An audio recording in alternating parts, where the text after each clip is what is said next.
Thank you. Yeah. So, man, yeah, we got numerous PDGA major winners, numerous victories on the stage tonight, and eventually we'll have Matt Auram. Ouch, burn. I'm just kidding. Matt, please take it easy. Guy, Matt Orum, he's got more than 70 wins in his pro career, spanning almost 2 decades.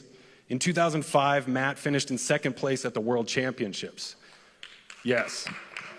There he is. Hey, all right.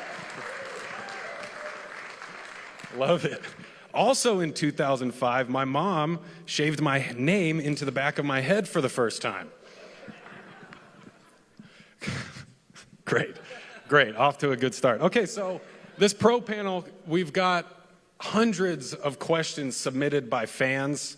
I took the task of sifting through all those questions, finding the ones that were similar, and kind of coming up with different topics, different categories. So the topics tonight that we're going to go over are just overall game advice, tournament tips, advice for your past self, maybe, advice about high-pressure situations.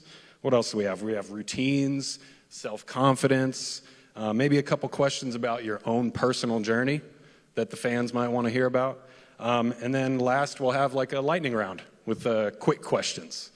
But first, I've got a very important question from Landon, who comes from Michigan, and this question is, how are you? Rick, you want to start? Go ahead and grab that mic. Tell us all, how are you? Check, check. No? All right, there we go. I'm good. I'm glad to be here at the Dynamic Disc Open, sharing some time with all you guys. I'm excited for the block party. I'll be set up there. Lots of good memories here, and definitely just glad to be here and glad to be spending time with all the disc golf enthusiasts that are enjoying the tournament. Kristin, how are you? I'm very good, thank you. It's my first time here, but I'm really enjoying myself, and I'm excited to see what the week has in store. Awesome. Kat, how are you? Good. It's a little past my bedtime, but I'm trying to stay awake. No, I'm just kidding.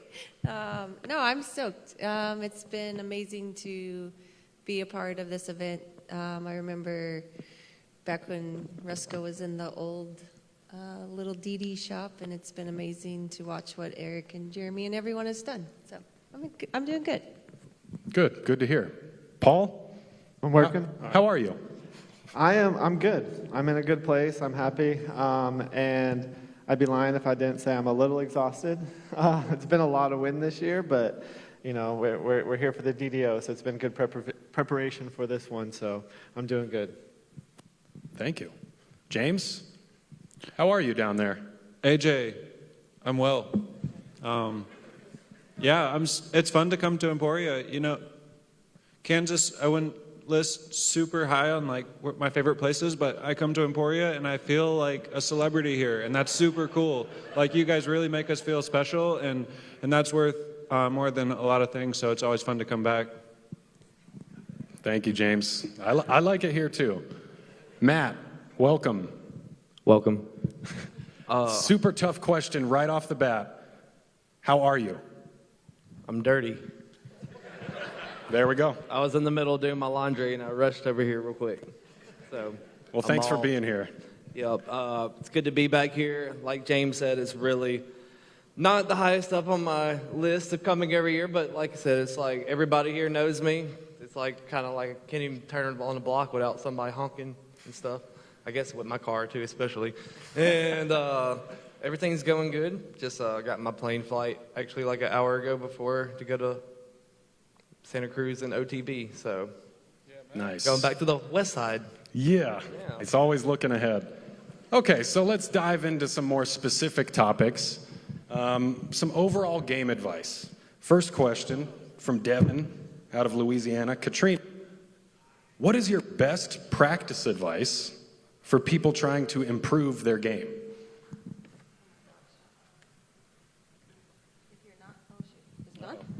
This one is quieter, huh?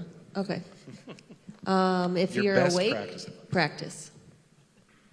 If you're what? Awake. You should probably be practicing. Okay. No, I'm half joking. I think Ricky and Paul and I can say, because we all kind of started on tour, I know that there were days where once we were up, we were playing disc golf, and I remember playing putting games under the lights, you know, after the sun went down. So definitely just practice and then practice some more, and then if you're not practicing, practice some more. Practice, eat, sleep, that's it. That's it. Anybody else have any agreements, disagreements? What do you guys think? Your best advice? If not, I've got plenty more questions. Sure, yeah. Matt, what's your best practice advice for people trying to improve their game? This is actually one I got a good one, so because I live by it. Instead of playing with your buddies all the time, which is fun, go play it by yourself, because to me, if you play by yourself, you can, especially people at work, they're like, oh, I ain't got time. I'm like, yeah, you do, because you can go out and play 6 holes, throw 5 shots each hole, like at a time, play them out, and that's 30 holes of golf. Takes you about 45 minutes versus playing with your buddies where that takes 3-4 hours. And that's something I live by, because I want some time to do other stuff too, so I like knocking out my hour, you know, when I'm at home. Now on tour, you can't really do that because of the courses we play, but, you know, if you just want a quick fix, I think that's, you know, I saw Jack Nicklaus say it one time, so. Yeah. I like it. Okay, so we got a little bit of balance. Matt spoke about balance, and we got some balance between Catrina and Matt. Ricky, got a question for you from Matt from Michigan, not Matt from Alabama. What would you recommend to help a child get interested or learn the basics of disc golf? What would you recommend? There's some children out here. What would you recommend to help a child get interested in the sport? So it's a tough one, because I've seen a lot of, obviously been around kids and have a big family, so I have experience with kids playing disc golf. But I think that for the first point I'll make is don't push your kid to do something, because we all know as a kid you're going to do the opposite of what your parents want you to do. So pretend like you don't want them to play disc golf, and they'll probably love it. No, I'm just kidding. But no, I mean, I've seen a lot of parents that push kids into doing stuff, and then they end up, you know, not wanting to do that when they grow up. But so that's the first thing, is just kind of let it happen naturally, and if they have a passion for it, then you can go ahead and get a little deeper and more involved with your kid and trying to get them involved. But I mean, just having a basket outside is important. You know, mini baskets, junior baskets, that kind of stuff. Just having minis around the house. I know that, you know, at my house that was always a thing. We always had mini baskets, and just walking down the hallway, grab a couple minis, chuck a couple putts, and then just keep walking throughout your day. And that's kind of just a little dose of disc golf that, you know, our family just kind of kept going. And so for me, I think that was our family's way of exposing all the kids to a disc golf. Yeah, I agree. I grew up the same kind of way. Disc golf was around. I was aware of it from a young age, and so I felt pretty familiar when I decided to play more. Kristin, do you have anything to add? Any advice for children that want to get interested, or parents that want to get their children interested in the sport? Yeah, I think just playing like fun games, not necessarily going to the course immediately and trying to execute some like difficult shots or trying to birdie everything, just games and throwing the disc, because as Ricky said, there's no point in pushing kids. Yeah. I definitely agree. Definitely agree. Okay, so we're going to switch gears just a tiny bit. James, this is a question for you from Brady. If you could give one piece of advice to a 30-year-old who just started playing, what would it be? A little different. A 30-year-old. Okay. I'm just over 30 now, but I've been playing my entire life pretty much. I think the same holds true, though. Like as Kristin was saying, like it should be a fun thing. Like disc golf, you should fall in love with like watching a disc fly and making a disc do something cool and that sort of thing. And I think that kind of applies no matter how old you are. You know, if you're 30 and you're just getting into it, and if you're like out there trying to score as good as well as you can and birdie, you might get frustrated and not really fall in love with like throwing a disc and watching a disc fly. So I think kind of across the board, if you can, you know, just appreciate throwing a frisbee and even a game of catch or anything like that, I think that's a long way to really adopt it as like a lifelong kind of a joy. Love it. Thank you. Okay, I got a question for Paul. This isn't exactly advice on how to get started. It's more so once someone has been playing for a little bit. The question is, what separates a good player from a great player? I'm sure you play with a lot of them on tour, good players and great players. What do you think separates those two classes? Yeah, I think it's the same as like what separates an AM from a pro, and a lot of it is mentality. I think mentality is the biggest thing, and consistency. Because honestly, there's probably people here that putt better than I do, drive further than I do, can throw some shots better than I can. So, it's just a consistency and just. I mean, when you go pro, you want it to be your profession, so you want this to be your job. So that's a big mentality switch right there as well. Mentality. I like it, yeah. Anybody else notice anything other than mentality that separates good from great on the disc golf course? Rick, looks like you're approaching the mic. How'd you know? I got two eyes. Yeah, I think Paul said it really well with consistency. I think that, consistency in lots of different things, not just your on-the-course skills. It goes into lots of other facets of life. Like Catrina's always been consistent with working out. I'm consistent with taking care of myself, my health and wellness. So the consistency that you need to get on the course is sometimes more involved off the course to get that consistency on the course. So I think that for me, that's a great word to describe what you're asking, and that's something that definitely separates the top players versus, the good players. Yes. Catrina, yeah, go ahead. Good versus great. Yeah, I think it's sacrifice too. I think, like I said, I just keep going back to me, Ricky, and Paul, because we've been on tour together for a long time, and I think we can all, we've missed probably families' birthdays and, weekends with my best friends. I miss a lot weekends on the lake in the summer in Minnesota. So you kind of have to choose. Do you want to be great or do you want to be good, but also get to do all those things? Because, yeah, it's definitely a sacrifice. Yeah. Go ahead. Mentality. Oh, you're turning the mic off. Okay. Thank you. Wow. Mentality, consistency, sacrifice. Yeah, I agree that those three things definitely make up the difference between a good player and great player. Make a lot of putts. That's what Matt says. Okay.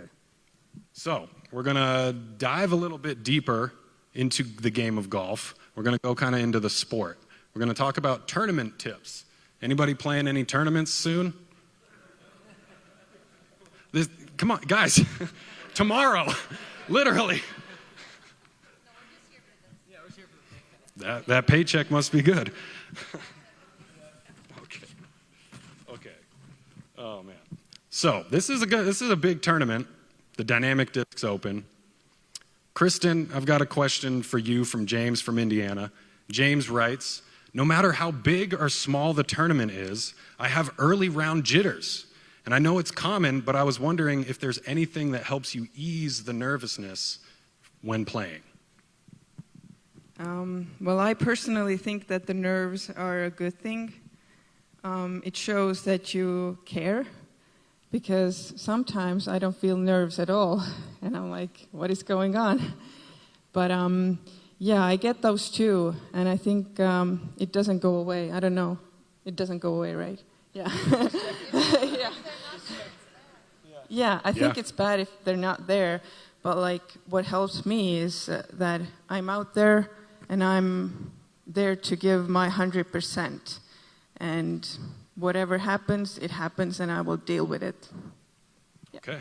Accepting failure and success at the same time. Anybody else? Anybody have any tips, secrets on easing that first round jitters, the first round nervousness? James?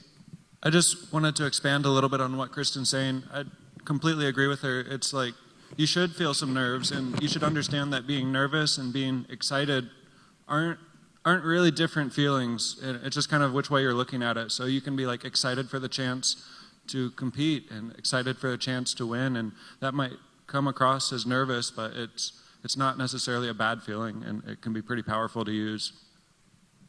Great. Rick, go ahead. Yeah, I'll click on the mic real quick. For me, when I first started playing tournaments, we all had the tournament where your first tournament, you can't sleep. You're like thinking about every hole going through your head. And you can't wake up early enough for the tournament.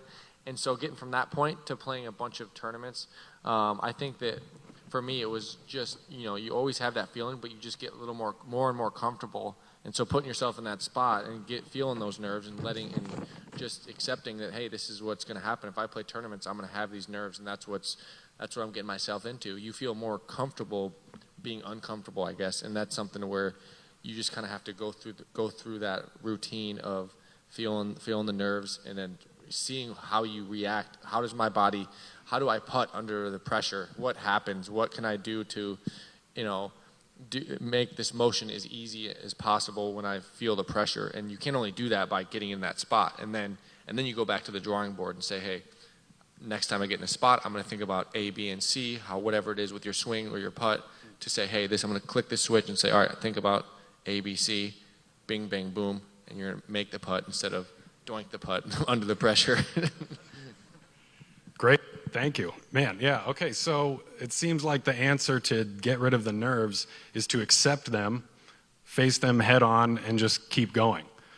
Paul, go ahead. Yeah, you got something to add? Yeah, so like everyone said, like nerves are a good thing. It kind of shows the passion.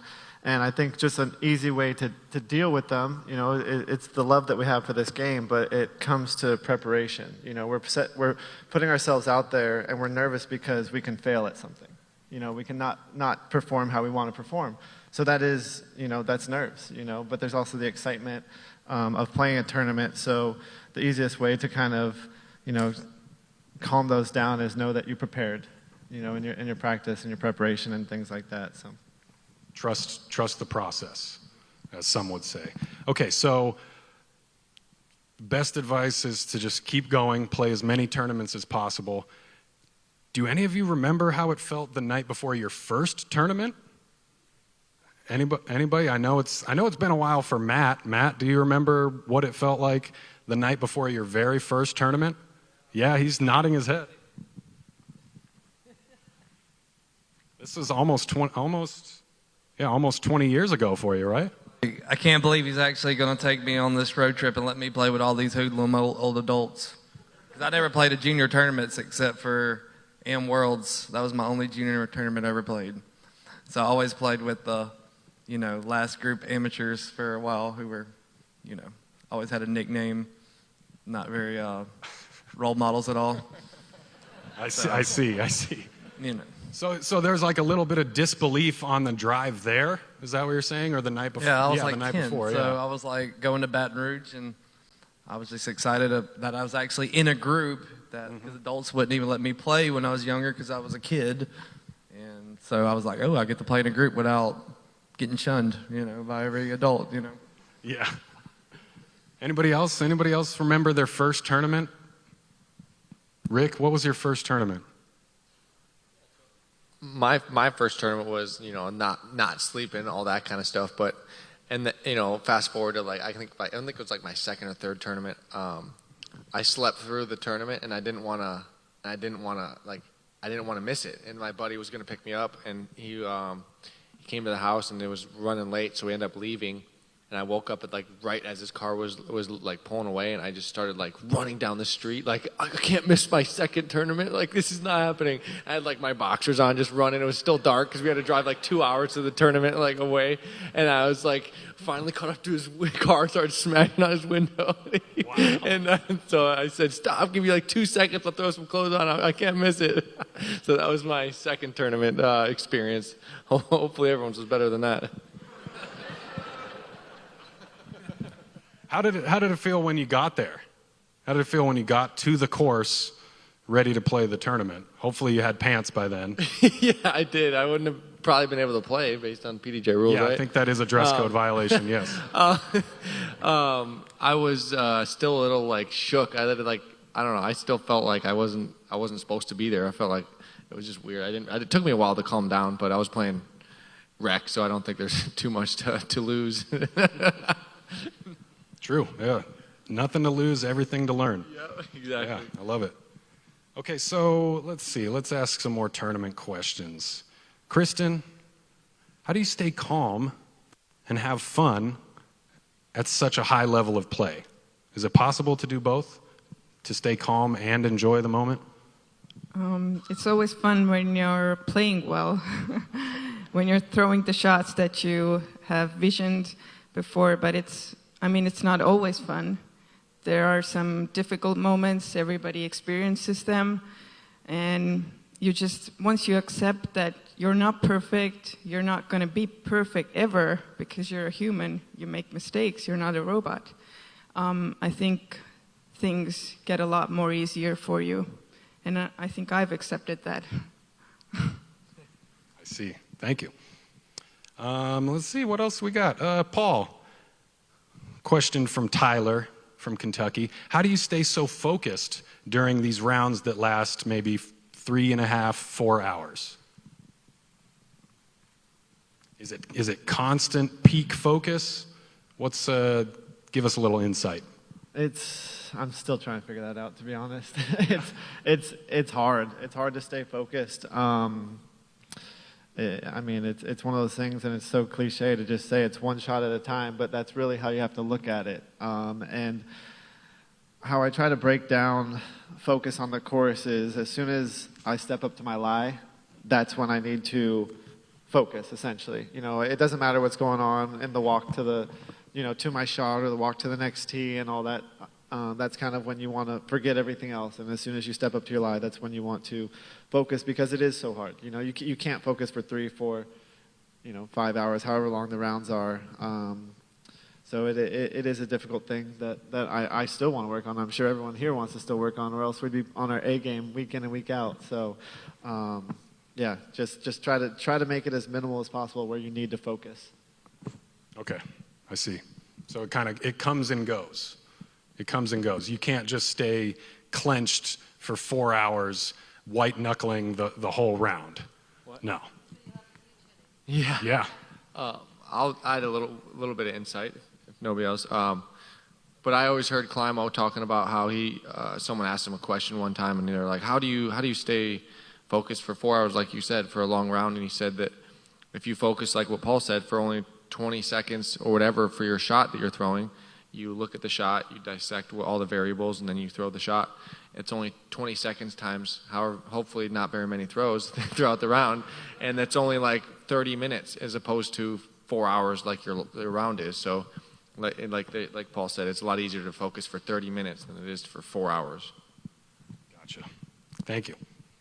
Okay, now I got a lot of questions focusing on this one theme, so I kind of tried to put them all together, and I think I found a good one from Jeremy from San Antonio. And he asks, looking back on your career, what is something that you would have told yourself early on that would have had the most impact on you or newer players?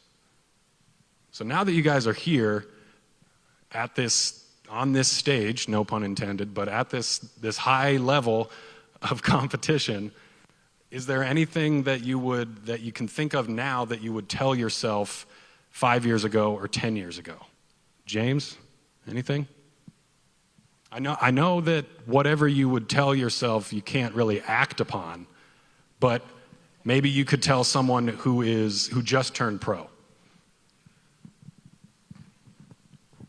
That's a little tough.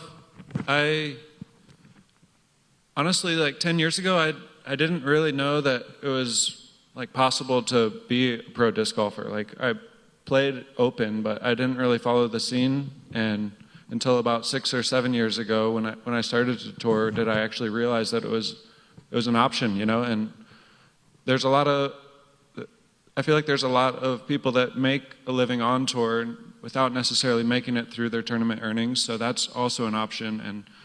And I think I would have told 20-year-old James that, like, hey man, you can make a living with disc golf. And great. Yeah, I know exactly what you mean. Yeah, Because, I mean, you're speaking facts. 10 years ago, 15 years ago, it was basically maybe 2 or 3 people that could make it on the road without a day gig. But now the landscape has changed immensely, seems like exponentially year after year. So it's pretty valuable. Everybody out here, you know that you can make a living playing disc golf. Great answer, James. Matt, you got the mic. Anything that you would tell your younger self? Honestly, I would have been like, keep all your discs that you used to give away and leave it in your yard and throw across the field and then to the, McDonald's, because now everybody's like, oh, I got one. I was like, yeah, I had one of those. I threw across the fence because I was spoiled disc golfer. My dad had a pro shop in the place, and I used to just grab another T-bird, and now I'm like, man, but now I wish I would have honestly kept all my players packs and trophies and T-shirts and stuff like that. I wish I would have kept all my trophies instead of letting them sit in the trunk all the time when I was on tour. So I wish I would have just taken care of myself. So don't let all that stuff slide, because later in life you'll be like, man, I really wish I had some stuff to look back and value a little bit more than just what we're winning week to week now. I mean that for real too, though, not in a funny way. I feel you. Self-care. Self-care. Yeah, yes. Self-care, trophy care, it's the same thing. Let's see, I got a question for Catrina. For Catrina, if I can find it. Here it is. Catrina, if you could go back in time and caddy for yourself in your first tournament ever, first pro tournament, first tournament on tour, if you could be the caddy for yourself, what advice would you give yourself? Would you say just more hyzer? Would it be? Man, I don't know. That's a good one. Like my first ever tournament. Yeah. Well, if you my were first the ever caddy. tournament, I had a T-bird, a buzz, and an AVR. I didn't have a mini. I didn't have a pencil. I didn't have a bag. So maybe my poor caddy wouldn't even have a bag to carry my distance. Start there. Yeah, I was going to say it started off sounding like a very easy caddy job, but then you said no mini, no nothing else, and that's a tough caddy job. Be better prepared. No. That's golden advice. advice. I actually had Kathy Hardiman, Paige Bjerkes, and Naomi Bjerkes as my first card ever. So here we are. Wow. Yeah. So you didn't even, they had already been around the block a few times. They could give you plenty of advice. Yeah, so I was very taken care of my first time. They don't need me to go back and ruin that. Good. Okay, yeah. We won't. Yeah, you know what? Let's get out of this whole retrospective category. Let's focus back on the present or even the future. I want to talk about routines for a little bit, because I think routine is something that probably got you all to this point. This is a question for just about anybody, but what kind of daily exercise and dieting do you put into your schedule? Paul? Daily exercise. Do you have a daily exercise routine? I don't have a daily exercise routine. Nothing outside the ordinary. Right now I have to do a lot of physical therapy stuff and things like that for my elbow. So there's a lot of band work and strengthening and stuff like that. So it does switch, as the season goes on and as things start to break down, and traveling and driving is honestly one of the most annoying things of touring. You're sitting behind the wheel and it's tiring. But no, that just more so common things, and just keep the body going. I like doing all the hard stuff in the off season and just coming out, and once I'm on tour, this is the fun part. I like making disc golf and tournaments the easy part. So I can just come out and play and enjoy my time in each city, each state. But then, diet's another thing. Kat was actually just bringing something up about Santa Cruz and how you're looking for a kitchen. So it is definitely more strict with some people than others, and I'm probably middle of the road right now. In terms of diet? Diet and just being consistent on that as well. Mm-hmm. Gotcha. Yeah, Catrina, you've been notorious for your diet on tour. Can you explain that? Can you give us some insight, maybe why you chose the diet that you chose? Shoot. Okay.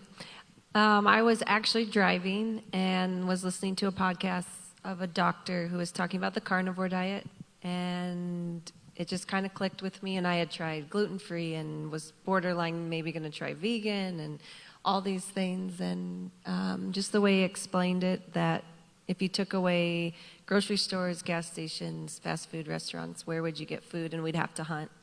And that after like a week, me and Austin were in the off season of trying the carnivore diet, and we were putting in the afternoon around like 2, which is kind of a time that I would normally feel like I need a coffee or a nap.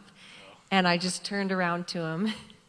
I think he still probably thinks I'm crazy. I'm like, oh my gosh, I feel amazing. He's like, what do you mean? And I'm like, I'm not tired, or like, I have so much energy. And so that's why it works so well for me. And then I just found it very easy to stick to it. I'm like satiated and I don't think about food all day. I can just eat my big breakfast of eggs and bacon and ribeye, and Ricky's probably seen me eat that meal 5,000 times. And then I obviously like to work out.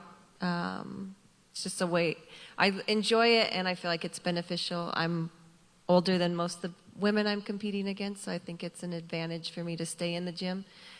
Since I'm old enough to be their moms. And so yeah. And I think on the course, it just gives me confidence that There I'm we making are. some sacrifices. I feel strong. Okay. So I feel like Terry, I'm not tired will at you the end of my throw your round. headset on? Things like that.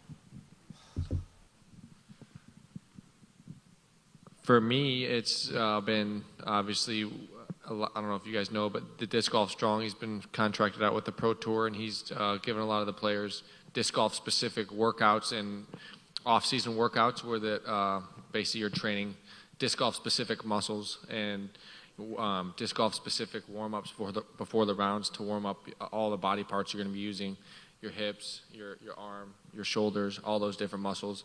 And that's super important to prevent injuries. So lots of band work and band warm-ups before every round. I'm working with a nutritionist now, so that's something to where he's part of my routine, talking and forming a diet game plan and supplements to optimize my body.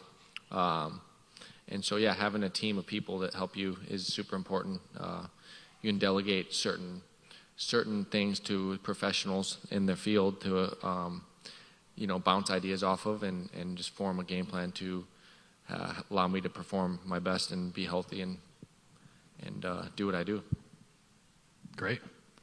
Yeah, there's a lot of work that goes into being a full-time professional disc golfer. It's not just showing up at the course, ready to throw, and putting the disc under the basket and then inside the basket. It's a full-time job. And so thank you guys for kind of giving us a little peek into your off-course routines. I want to talk a little bit more about the on-course routines, practice days. Kristin, what does a typical practice day entail for you? Now that you're out here on the road, on tour, what's a typical practice day before the tournament starts? Usually I try to do 2 practice rounds when I'm not like too tired from like driving. There are long drives here, which we are not used to. Yeah, practice round in the morning. All these courses are typically new to us, so we have to practice a lot, I feel like. And once I'm on the hole, I just think of like the safest shot or the best shot for me. I try forehands, backhands, different routes, and then pick the one I'm the most consistent of. And yeah, and then go get some lunch, and then probably do another one at the evening. Yeah. Wow. Lots of golf, lots of throwing. Anybody else? Matt, what's your typical practice day look like? 2 rounds? Honestly, at home, when my girlfriend goes to work, and whenever she goes to work, I go to the course because I don't want to get yelled at when she gets off work. She's like, well, you already had 5 hours to play. But then now on the road, though, so that's when I do my play by myself. I play 7 holes. I throw 5 shots apiece, and I'm like, hey, 5 times 7 I just play them out. That's 35 holes that I did in 30 minutes that would have taken me 5 hours with my buddies, you know. So knowing that I did that, I tell myself I did it, got my practice away, and then I can go fishing or beach or whatever I want to do for the rest of the day till she gets back. But then when I'm on tour, honestly, I'm getting a little older. Like today, I played country club, and I went to one shot because I'm like, all right, I need to save my body out here with all these youngsters ripping. So now on tour, I'm kind of just going to become the one-shot guy because they're getting so long, and I just... yeah. Yeah, that's in practice, you know. Right. Yeah, That's a true story. I think I heard you talking about the similar kind of thing earlier about your signature putter that's coming out. It's used to be a good disc on tour, but not so much anymore, at least off the tee, because there's not too many holes on tour that you could throw putter off the tee because they're really long. Okay, so but you talked a little bit about both your off-season practice routine and in-season practice routine. Do any of you guys feel like the two are completely different? Paul, you spoke about this a little bit earlier as well. Yeah, I think they're completely different, depending on where you live as well. But off-season is typically more drills, I feel like, than actually on-course stuff. You know, you might be working in some discs, learning new discs, or just going and you know, like we had the putting competition here, you know, 25, 30, all the different feet. So you would just do drills of putting from those areas, maybe throw into a net or go out to the course and just throw whatever line you want to work, field work. And it's a little bit more difficult to do that on the road than on tour. We kind of have to do all that on the course. So you kind of just end up playing the course, I feel like. But yeah, drills in the off-season is the biggest thing. And then when you incorporate more heavy workouts, you don't feel like going out and being on the course as much, too. Yeah. Thank you. So, okay, you mentioned putting and how in-season putting practice differs greatly from off-season putting practice. Off-season, you get a bit more of a chance to go 20, 25 feet, 30 feet. You can work those drills in. Do any of you guys feel, well, actually, what would a typical off-season putting practice routine be like? Could any of you, James, could you tell us what your off-season putting practice routine consists of? Sure. I wouldn't say it's super regimented. I've always been a little bit of an intuitive kind of player, like not like this is exactly how I want to do it every time I'm this far away, but just kind of feeling it out and feeling what I need to do to make the putt. So I've probably slacked a bit on practice over a lot of the off seasons, to be honest. I'm not saying that it's ideal, but I feel like it's such a long season, and I've been playing the game for such a long time that there's only so much I can learn about about how I want to putt. And so sometimes a little bit of a break can be just as good as sitting there pounding the reps and kind of overanalyzing things in my head and like wondering if I'm messing things up by thinking about them too hard. I think things like that can become a real problem or a real question. And for me, putting just really comes down to if I'm comfortable that I'm getting consistent release and a consistent stroke, then I know when it comes time to putt in the tournament, all I got to do is aim it. And I know how it's going to come out of my hand. I know how fast and how much spin I'm going to get. When those things are feeling super consistent, then I'm not too worried about putting. Just aim it well. Just aim and let the subconscious take over, right? Yeah, I just want to add something too to what James said. Is when we tour all year, we kind of get tired of it. You know, we want the season to end. So, you know, like you said, it's always good for us to take some kind of break because we need to miss it again. We need to want to get back on tour, and we need to want to practice again. So, you know, it's different for each player, but some people need a 3-month vacation. Some people might need 2 weeks to just get that fire back to where they want to get out and do this touring thing again. Gotcha. Yeah. Makes a lot of sense. So all these routines, what I've learned over the years is the routine is what helps us build confidence in ourselves. So I want to segue into some questions that focus a bit more around self-confidence and each one of your own personal journey throughout your pro career. So I'll start with this question from Austin. What was your greatest challenge in climbing to your world ranking? Anybody want to take the wheel on this one before I pick a name? There you go, Rick. What was the greatest challenge? You've got a pretty high world ranking right now. What was the challenge along the way? Everything. I mean, it's hard. I mean, just because you do it doesn't mean it's easy. I mean, everyone's, you always hear people like, oh, you're the number one player in the world. Everything must just feel easy. Disc golf feels easy to you. It's like, no, in order for it to feel easy, there's 13 years worth of work, countless hours of just dedication, building confidence, building routines, and just all the different words we talked about. That's all has to take time to get drilled in your head. Muscle memory. I mean, there's just a million different words that describe it, but you just have to put in the work to get everything to come together. And so for me, like I said earlier, consistency is the most important word for me, because that applies to disc golf. It applies to working out, which, stretching before every round, eating healthy. You have to be consistent when you're eating healthy, and all those things directly affect the results of the tournaments, which then result into the highest world ranking. So the consistency is the word of the day for me. Yeah, sounds like it. Catrina mentioned sacrifice before.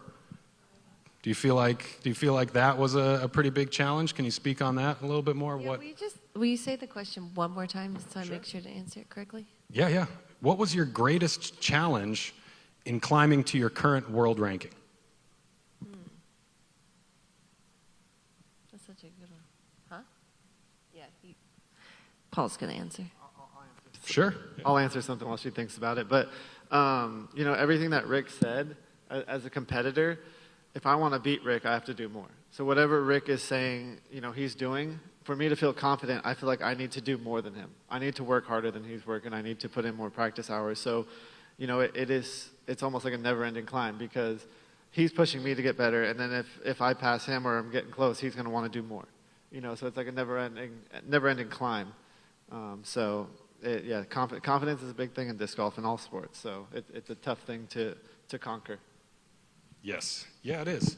It is. Luckily, you guys have had a lot of practice, and all of these routines kind of help give yourself a better definition of that self-confidence each and every day. As a competitor, what is exciting and challenging about the rapid rise in the popularity of the sport? Kristin, care to answer that one? Because we've seen quite a big boom over the past 2 years in disc golf. What excites you about that boom, and then what kind of scares you a little bit? Well, I see the courses in Estonia are full all the time. And even our home courses, we can see a lot of people there. There used to be a time when I was like basically alone there with silver playing, but now there are people there, so it's exciting to see them. Also, all the discs are sold out, so it's difficult to get discs, which is like, I'm happy, but also it's kind of frustrating.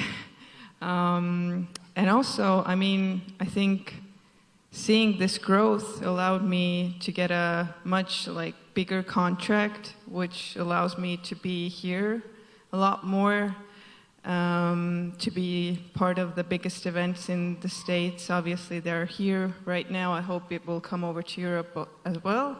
But yeah, I think it's amazing, and I think we all benefit from it a lot. I agree. Okay, so we're running out of time. I'm going to go to a few quick questions and then one really important question. So, James, quick question. What would your career be if it weren't for disc golf? That's a good one. Maybe in the circus. I'll steal that, Rick. Great. Thank you. Okay, Matt. Matt, what's your favorite snack on the course? Is it crackling? Not good for the fingers, no. And I'm a lick and blower too, so no. Honestly, question. I don't eat much because I lick and blow, so anytime I eat something, it gets my grip all messed up. True story, but I would say beef jerky traditionally, because I like my protein, and then beef jerky's good. And Yeah, I like sunflower seeds too, though. Like the Frito-Lay sunflower seeds, 2 for $1. Those are good. Attaboy. Thank you. Catrina, who inspired you to be who you are today? 2-time world champion. Who inspired you? Who's your favorite disc golfer? One or the other. Sure.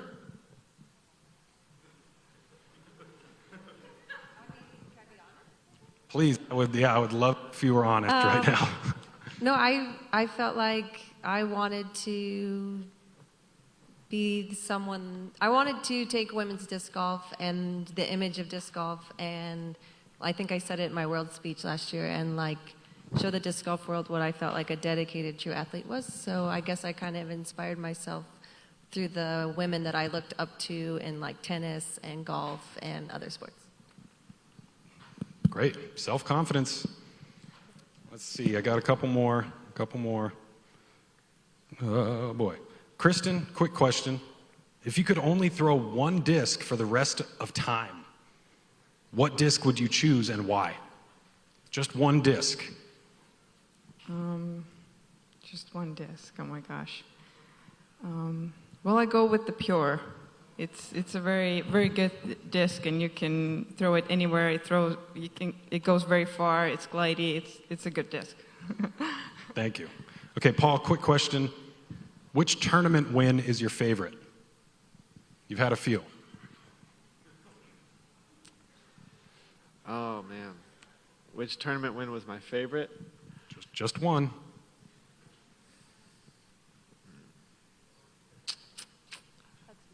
Well, all right, here's one. So it was the Wintertime Open. I don't remember, it was actually an AM tournament. Yeah, it was an AM tournament. So it was 2007 Wintertime Open. It was like, we entered Final 9, which maybe a lot of people don't know what Final 9s are here. But had a Final 9, and I think I was down a couple strokes, and there was 2 holes left, and the 8th hole was an island hole, and I think I was down like 5 or 6. With 2 holes to play, and this might be where my mentality of just never giving up has come from, because I was down like 5 or 6, and I ended up winning the tournament by 2 or 3 because the guy struggled on this island hole. I won't name him, he's not here, but he's a good friend. But Richard Thompson. Wow, Richard's such a nice guy too. Jeez. But yeah, I ended up coming back and winning that, and that's definitely my most memorable tournament, because I think it was the year before, 2005. I played 2 advanced amateur tournaments, and I took like 25th or 30 something. And then after the off season, I mean, it wasn't an off season, but it was the winter, and I was training to get better, and I ended up coming back and winning my first advanced tournament after not being good the year before. So that's kind of what motivated me and really pushed my career. Great. Thank you. Man, that was a big throwback. Okay, last question. How are you?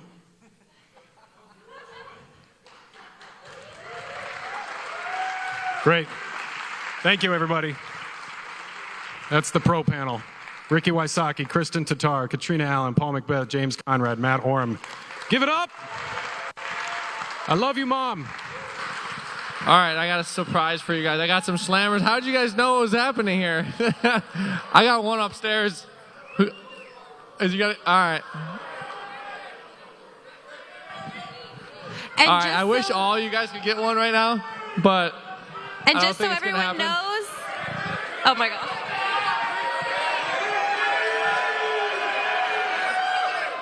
All right, sorry if you didn't get one, but if I'm going to have them at the block party, I'll have more, and the retail shop will have more this week, so stay tuned. Thanks, y'all.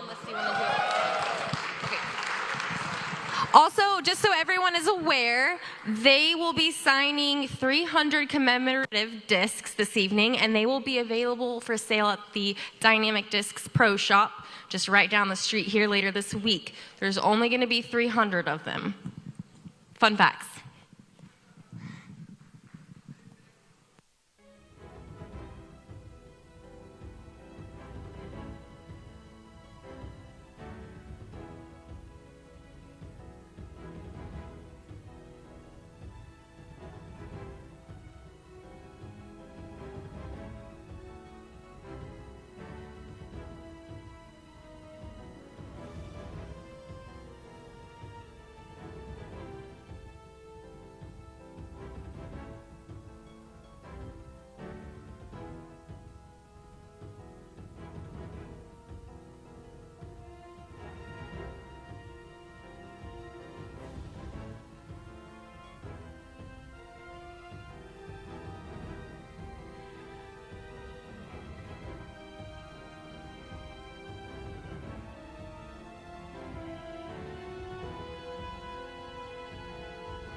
Welcome to the Dynamic Discs Open player meeting.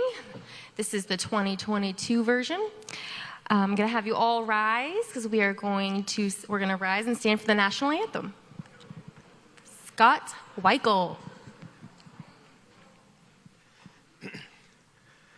Oh, say, can you see by the dawn's early light what so proudly we hailed at the twilight's last gleaming, whose broad stripes and bright stars through the perilous fight o'er the ramparts we watched were so gallantly streaming, and the rocket's red glare, the bombs bursting in air, gave proof through the night that our flag was still there.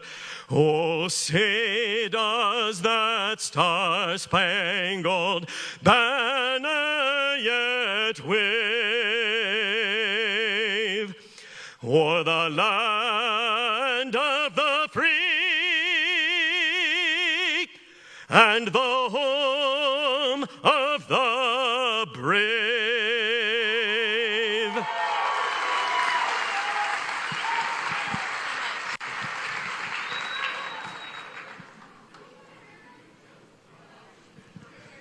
All right, so as some of you know, I'm Jackie Morris.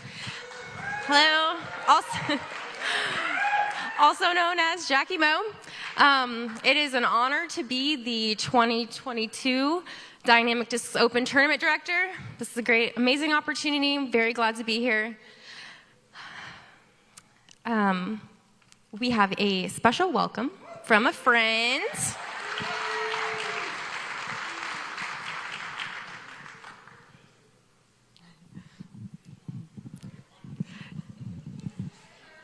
Wait for it. It's going to be good.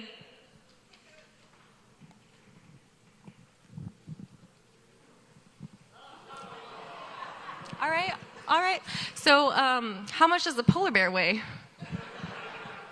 Enough to break the ice?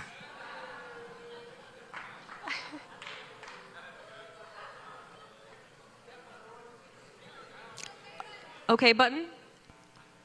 Great. Awesome. Hello, John McRae here, and welcome to the DDO. I hope everybody has a great week. Enjoy the festivities. There's stuff to do every day at night, and I hope everybody meets more new people and has a lot of fun and plays really well. And I'll be watching from home because I can't make it there this year, but I'm really looking forward to seeing everybody. And I'd like to thank you all for praying for me.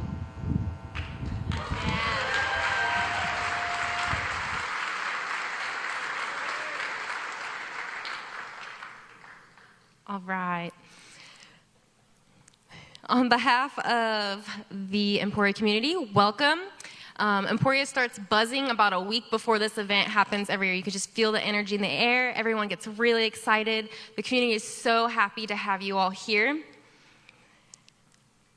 What makes Dynamic Discs Open different? I got that question this week. Honestly, I think it's Emporia. It's just a really special place. Emporia has allowed us to become kind of the disc golf mecca in the disc golf community, and we get to be your disc golf Disneyland for this whole week.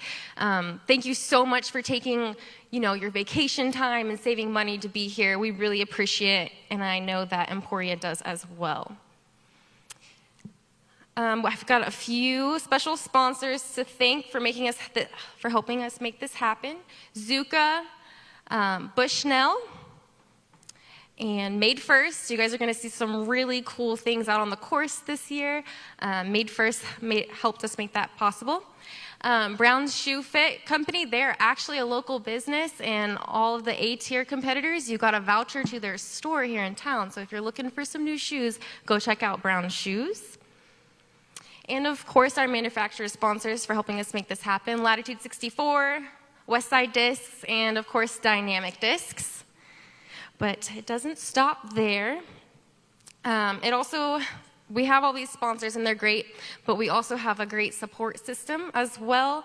I know all year the Dynamic Discs staff works their tails off all across the United States, and they're taking time out of their busy schedules to do a few extra things for us here this week.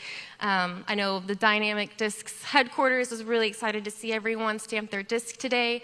The Dynamic Discs Pro Shop staff, they're staying open late all week, opening early just for you guys. If you are a Dynamic Discs employee, please stand, all of you. I know you are. Thank you to you guys. Thank you for all of the hours you put into this event. All right, before we jump into tournament details, I want to welcome Jeremy Rusco and Doug Bierkus to the stage. Hey, appreciate it. Thank you, Jackie. Appreciate it. So how many first-time Dynamic Discs Open people do we have here in the house? Let's give a round of applause to them. I love seeing it. I love seeing all the new pandemic disc golfers and loved greeting all of you at check-in to welcome you to the great event. So a few years ago, we started to recognize and realize that to put on an event like the Dynamic Disc Open, or formerly Glass Blown Open, it took a whole lot of hard work from a lot of volunteers, but there were always seemed to be one volunteer or maybe a group of volunteers that went above and beyond the call of duty to help get the courses ready, or help get a brand new course ready, or do something to help make this event something extra special for you guys to enjoy while you're here. And so we wanted to, over the years, start to recognize those individuals, because it is important to have such a strong network of people who are willing to do so much to make your guys' time here extra special. So, the thing that stands out to me when you come to Emporia is that we embrace disc golf like no other disc golf community does. And our Emporia Main Street organization continues to go the extra mile to make sure that when you guys are here, and when it's the conclusion of the tournament on Saturday, it's hard to imagine a Dynamic Disc Open, or formerly Glass Blown Open, or a World Championship that does not have a block party in downtown Emporia on Commercial Street. And the hard work and dedication that Emporia Main Street has done to make that a reality was a foreign idea in 2010. Casey Woods called me and said, hey, we want the Emporia community to embrace disc golf more. We want to make this event extra special. What can we do? And I didn't have any ideas other than give us more money. And we got some more money, but Casey said, there's only so much, so how about we start a block party? How about we shut down the street and we show the disc golf community what Emporia is all about? And the first one that we had planned felt like everything was going to be awesome, and then the tornado scare came through. Some of the disc golfers evacuated town. The block party was canceled. The next year, we had our first block party. It was absolutely amazing. I know Doug's got a couple stories to go along the way as well. Yeah, when I came here in 2016 to run the first Glass Blown Open that I was the TD for, one of the first people that I went to go see was the people that I went to go see were the folks from Emporia Main Street, Casey and Jess specifically, and started talking to them about what we could do to make the event better, to keep improving the block party, to do these things that make this event not just a disc golf tournament, but really an event that people can enjoy. And I can't tell you how valuable Casey and Jess and the whole Emporia Main Street team has been to the success of this event continuing to grow. I remember in 2017, if any of you all were here for that, and by the way, I think when we stream this meeting to all of the local bars, it keeps more people out of the Granada and they're in the bars watching the player meeting. So anyways, you guys all have to stay here tonight though. Next year you can go down to Bourbon Cowboy and watch the players meeting. But in 2017, the block party got rained out, and Casey and Jess put on a Herculean effort to get all of our disc golf vendors off of the street, and we hadn't even set up on the street, but instead of having them set up on the street, they set up at the Civic Auditorium, and we had an indoor block party that year, and it was a huge success, and that was because of Jess and Casey at Emporium Main Street. They are incredible partners to our events. So we've got a very special trophy that's not for competing, but for going above and beyond and going the extra mile, not only this year, not only last year, but since 2010 when we partnered up with Emporium Main Street. And we'd like to bring up Casey and Jess from Emporium Main Street and make sure you guys give them a big round of applause for everything that they continue to do to grow disc golf in Emporia and beyond. Jess, come on up.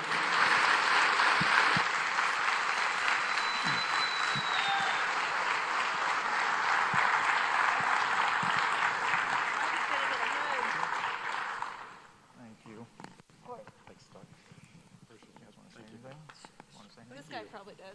What? You can speak. Sure. Well, thanks everybody for coming. We appreciate having several hundred of our best friends that only come in a few times a year, gracing Emporia, and we appreciate what Dynamic Discs and their entire staff has done. I remember when we first started helping, that first year with the tornado year, we learned a valuable lesson. We gave an emergency announcement, and that was just find the guys from Kansas and Oklahoma and do what they do. And we never did that again. We never said that again, ever. But we appreciate everybody coming in and supporting the community and supporting our local businesses. We really love having you here. We really do love disc golf 365 days a year. If you're looking for a home that values the sport that you love, consider moving to Emporia. We'd love to have you here all year round. Thank you.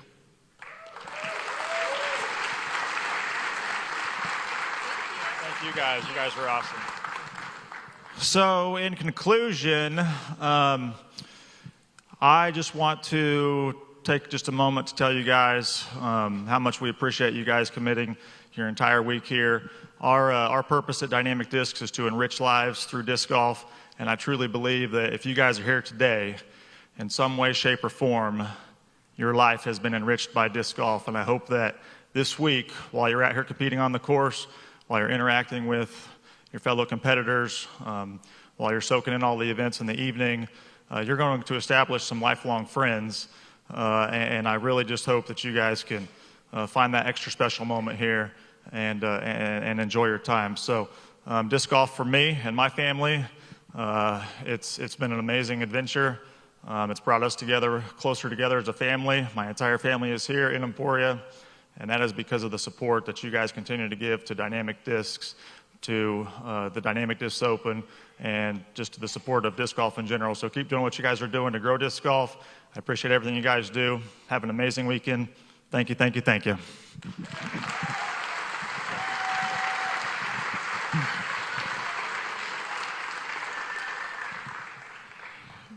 All right, let's dive into some disc golf stuff. Not that that wasn't, but here we go. Okay, so this week, your digital caddy book is your best friend for the courses. Please defer to your caddy book, consult your caddy book. If there's anything that needs to be updated, the digital caddy book will be up to date for you. Tee times will be posted every night after rounds are done on the PDGA official results page. So please check there. It'll have your course assignments as well as your tee time. So check that in the evenings. We'll do our best to get those emails out and let you know that they're done as well. We are doing live scoring. It is www.pdga.com/score. And you guys will have passwords to log in. Backup scoring is required, so there will be paper scorecards on your course.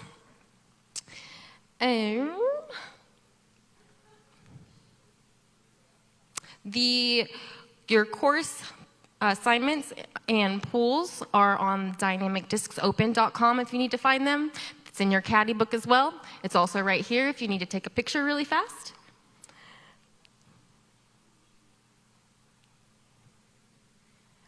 All right, so although Doug and myself have the title of being the tournament director, we have a whole force of course directors that are here in town this week. They've taken times out of their busy schedules to be here. If you're a course director, could I have you come up on stage? I know you guys love this part. Yeah, let's get them up here.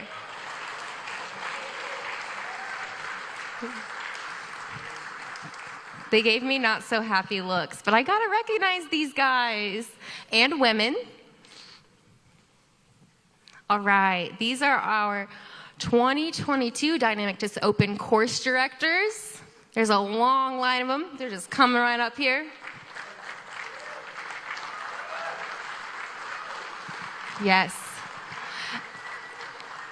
We could not do this event without people like them, as well as our staff and everyone else. But these are some of the best course directors you can find across Kansas, not just Kansas, the United States. We checked, we had them fill out a profile and everything. I'm just kidding. They have years of experience. They will be the ones that are actually on your course. So if anything is going wrong, or hopefully it's not going wrong, you have questions, defer to these guys up here. So at Peter Pan Park, we've got Matt Lloyd and Bear Faulkner. Yep, those are TDs. At Muni Red this week, we have Tammy Schaffner and Tom Beachline. Did I spell that right? I probably butchered it. I'm sorry. And then at Muni Blue, we've got Lenny Siegel and Brian McMillan. Yeah. Those are our A-tier course directors. And then for the Disc Golf Pro Tour at Supreme 18, we've got Steve-O, Brad, and Brian Lamro. Yeah. Yeah, love the energy. And at the Emporia Country Club, we've got Ryan Draper, Ben Marks, and Dave Muntean. They're not here, but yep. And then for our C tiers this week, we've got Kyle Deck and Morgan Long and Jason Curl. Yeah. Thank you so much for being here. Seriously, we couldn't do it without them. Thank you for coming up here. You guys may be seated. Thank you. Okay. Course headquarters this week. So at Emporium Country Club, it is the RV near hole 1. Supreme 18, it will be, it's actually, yeah, it is a Dynamic Disc RV. Sorry, I had to check my brain there. Again, hole 1. Peter Pan, it is a Dynamic Disc Sprinter van near hole 1. Muni Red, you've got the Latitude RV. And at Muni Blue, it is a Dynamic Discs tent. So those are your headquarters this week. Look for those when you get to your course. And all those lovely people will get you squared away.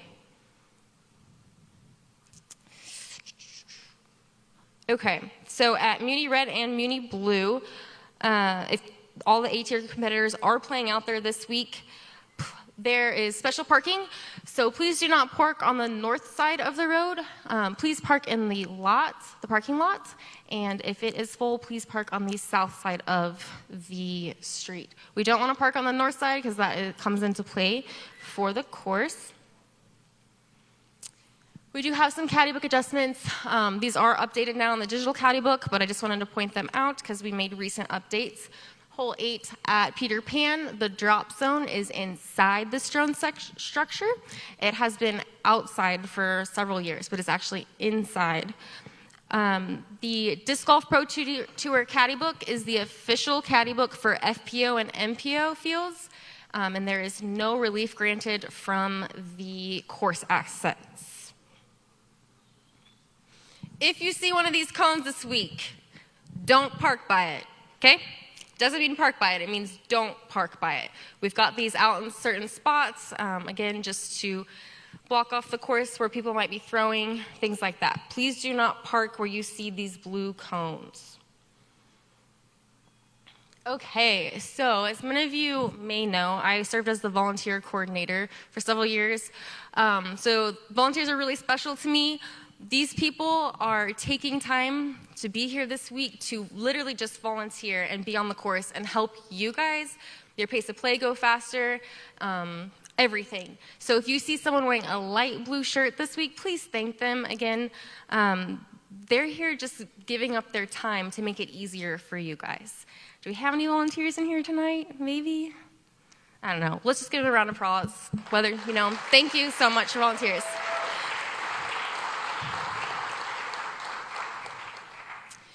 DZ Discs is open this week. They are located across the Dynamic Discs Pro Shop, and they will be getting all lost and found discs. There's no swimming in our ponds. DZ Discs got it covered. Your tournament directors will also be delivering lost and found discs to them, and they've got their really cool fancy app to help you find your discs, which means please mark your disc. Make sure you're putting your name on them, marking in some way. It is actually a PDGA rule to mark your disc in some way, but if you want your disc back, you better put your name and number on it. All right, at this time, I'd like to invite Jeff Spring up on stage for a few words. Thank you, Jackie.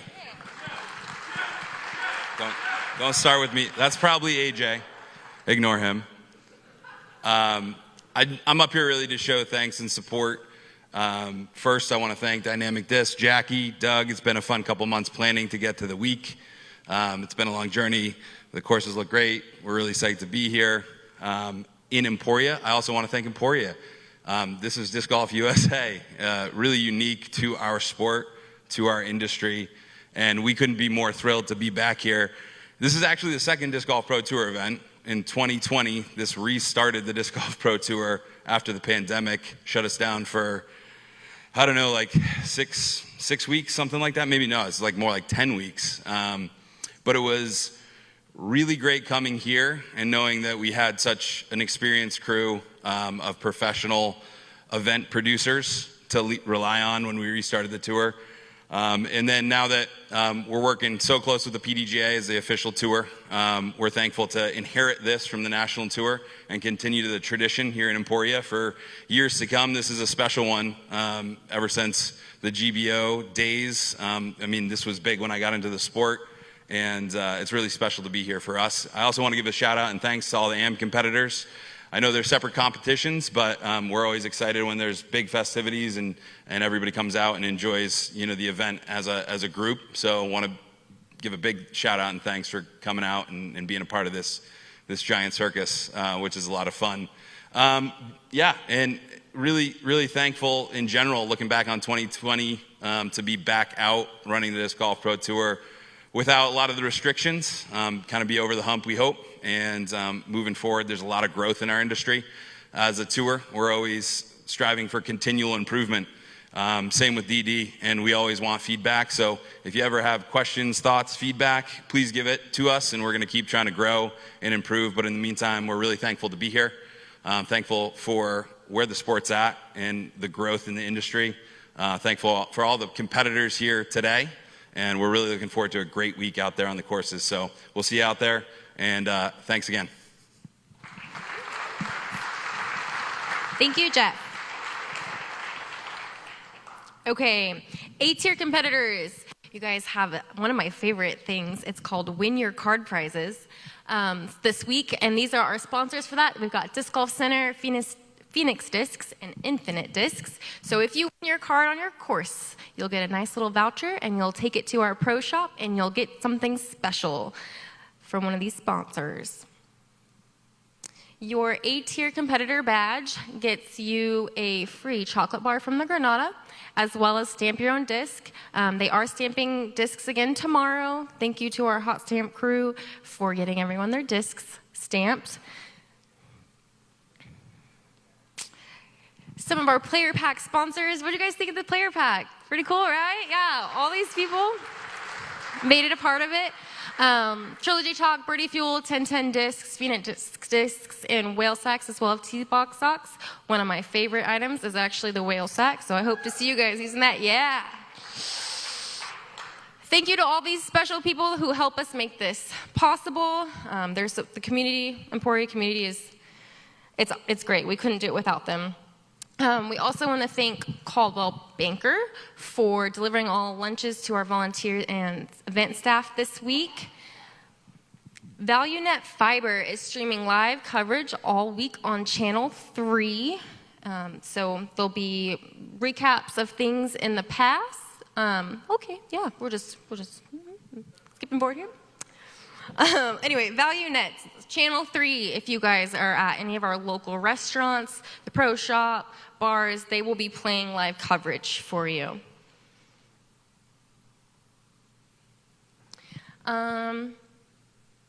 Spectator tickets. Okay, so if you go up top, you can hit slideshow. It's like right over here. Way up at the top. Right up, yep, perfect, yeah, woo! Spectator tickets on Eventbrite. So to watch the action at Jones Park and the Country Club this week, you have to get a spectator pass. We have limited space capacity at Jones Park, so it's limited to 250 tickets. And at the Country Club, we've got a lot of great things going on. We've got spectator zones, there'll be vendors. It'll be great. We've got bleachers. It's gonna be a great time. Get your ticket and come out and watch. Thank you to Next Tech for giving us Wi-Fi in all of our courses this week. It's really important for us to be able to stay on top of live scoring and things like that. There are events happening all week. So you can go to our Dynamic Discs Open Facebook page to stay up to date. There's also a Dynamic Discs Open community page where you can have discussion with other players, businesses, and everyone that's involved with the event. There's a full list of scheduled events on dynamicdiscsopen.com. Go check that out. We've got all kinds of different things. The poker party for the player party. The poker party for the players is on Thursday at the Country Club. We also have the bonfire on Friday night. Come out to play in the DG Nomad Glow Round. There'll be music, a disc dog show.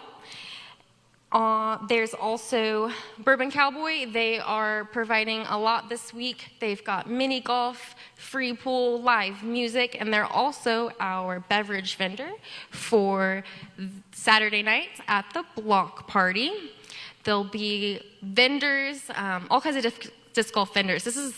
This year it was insane trying to fit vendors. We've never had that problem before. It's amazing. It means this just another way that disc golf is growing. But there'll be the largest ring of fire. You'll want to take part in that. There'll be lots of fun things. Eagles Wings has a chapel service following this player meeting. It's at 8:30 at New Life. So you can head that way after this event. And then, like I had mentioned earlier, we have a limited number of these Pro Panel discs. We'll get them all signed by each of the Pro Panel members, and they'll be available at our Pro Shop later this week. All right, that's a lot of information. I'm a fast talker. Seriously, thank you again so much for being here. We don't do these events for us. We don't. We do it for you guys. You're the reason that we're doing this, so it means so much to us that you've traveled far and near to be here this week. I hope that you all, I hope the Kansas weather is in your favor. I really do. And I hope that you all have a lot of fun, because that's what it's all about. This is it's an experience, and I hope that you have a great experience this week. Thank you so much for being here.